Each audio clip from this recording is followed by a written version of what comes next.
દિલ્હીથી એક મોટા સમાચાર સામે આવ્યા છે। દિલ્હીના ભૂતપૂર્વ મુખ્યમંત્રી આતિશી દિલ્હી વિધાનસભામાં વિરોધ પક્ષના નેતા હશે। રવિવારે પાર્ટી મુખ્યાલયમાં બોલાવાયેલી આમ આદમી પાર્ટીના ધારાસભ્ય દળની બેઠકમાં તેમના નામને મંજૂરી આપવામાં આવી છે। બેઠકમાં બધા ધારાસભ્ય આતિશીને ધારાસભ્ય પક્ષના નેતા તરીકે ચૂંટ્યા છે।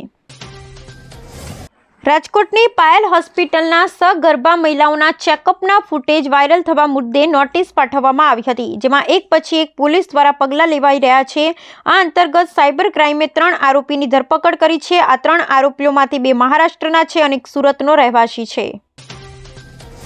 વીજ ગ્રાહકો માટે સ્માર્ટ મીટર મુદ્દે મહત્વના સમાચાર સામે આવ્યા છે, જેમાં વીજ ગ્રાહકો માટે પ્રીપેડ સ્માર્ટ મીટર ફરજિયાત લગાવવામાં આવશે। જેમાં વિધાનસભા ગૃહમાં કિરીટ પટેલના પ્રશ્નમાં સરકારે જવાબ રજૂ કર્યો હતો। ઉર્જા વિભાગનું કહેવું છે કે હાલના મીટર અને સ્માર્ટ મીટરની કામગીરી સમાન છે, તો તમામ વિગતો મોબાઈલ પર ગ્રાહકો મેળવી શકશે। તેમજ વિધાનસભા ગૃહમાં સ્માર્ટ મીટરના ફાયદાની વિગતો જાહેર કરવામાં આવી છે।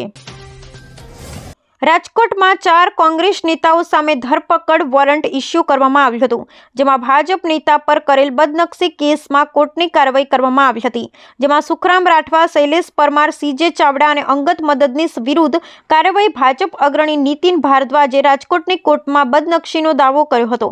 ત્યારે કોર્ટમાં વારંવાર મુદ્દતે હાજર ન રહેતા અંતે કોઈ ધરપકડ વોરંટ ઇસ્યુ કરવામાં આવ્યું છે। ત્યારે સહારા ઇન્ડિયા કંપનીની જમીનમાં જોન ફેર કરી 500 કરોડના કૌભાંડ આરોપ લગાવ્યો હતો। જો કે આક્ષેપ બાદ રૂપાણીએ ગાંધીનગર કોર્ટના બદનક્ષીનો દાવો કર્યો હતો। ત્યારે નીતિન ભારદ્વાજે રાજકોટ કોર્ટમાં દાવો માંડ્યો હતો। ઉલ્લેખનીય છે કે સીજે ચાવડા હાલ ભાજપના ધારાસભ્ય છે। સુરતમાં 108 એમ્બ્યુલન્સને જ એક બાળકીને અડફેટે લીધીની હોવાની ઘટના સામે આવી છે। વિગતો મુજબની સુરતમાં સાયકલ પર જતી એક 10 વર્ષીય બાળકીને રોડ પરથી પસાર થતી 108 એમ્બ્યુલન્સે અડફેટે લીધી હતી।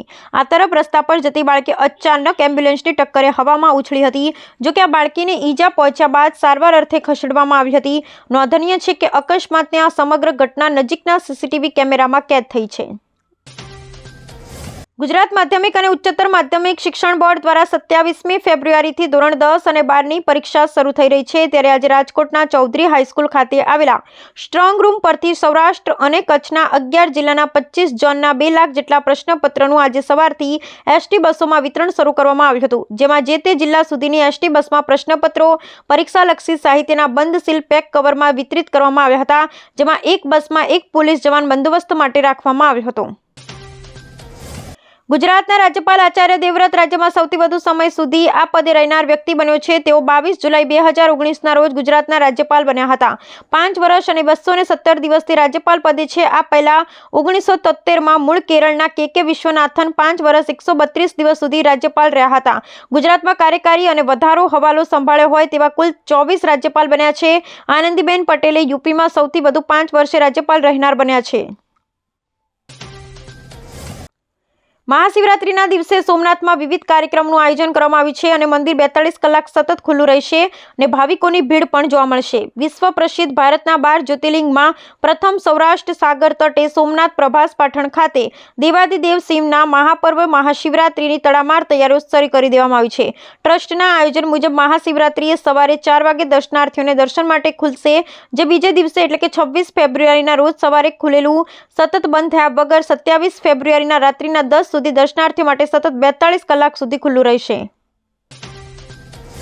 શનિવારે અમદાવાદમાં એક સહકારી બેંકના કાર્યક્રમમાં ભાગ લેવા આવેલા ભાજપના સહકારી આગેવાન મહેશ પટેલ સાથે દુષ્કર્મ પીડિતા મહિલાએ બોલાચાલી કરી હતી। ચર્ચા દરમિયાન મહિલાએ ઉશ્કેરાઈ અને મહેશ પટેલ સાથે ઝપાઝપી કરી તેમના કપડાં ખેંચ્યા હતા। આ ઘટનાનો વિડીયો આ કાર્યક્રમમાં ભાગ લેવા આવેલ એક વ્યક્તિએ ઉતારી લીધો હતો, જે સોશિયલ મીડિયા પર વાયરલ થયો હતો। ભવનાથ મહાદેવના સાનિધ્યમાં ગિરનાર તળેટી ખાતે 4 દિવસના મહાશિવરાત્રિ મેળાનો આજથી પ્રારંભ થયો છે। આજે ભવનાથ મહાદેવ મંદિર પર ધ્વજારોહણ કર્યા બાદ મેળાને વિધિવત રીતે ખુલ્લો મૂકવામાં આવ્યો છે। આગામી 4 દિવસ ભવનાથ ક્ષેત્રમાં નાગા સંન્યાસીઓ, સાધુ સંતો, લાખો ભાવિકો ઉમટી મહાદેવના મેળાની મોજ માણશે। ભજન, ભોજન અને ભક્તિના ત્રિવેણી સંગમ સમાન આ મેળામાં સાધુઓ ધૂણી ધકાવશે તેમજ વિવિધ કલાકારો ભજનોની રમઝટ બોલાવશે।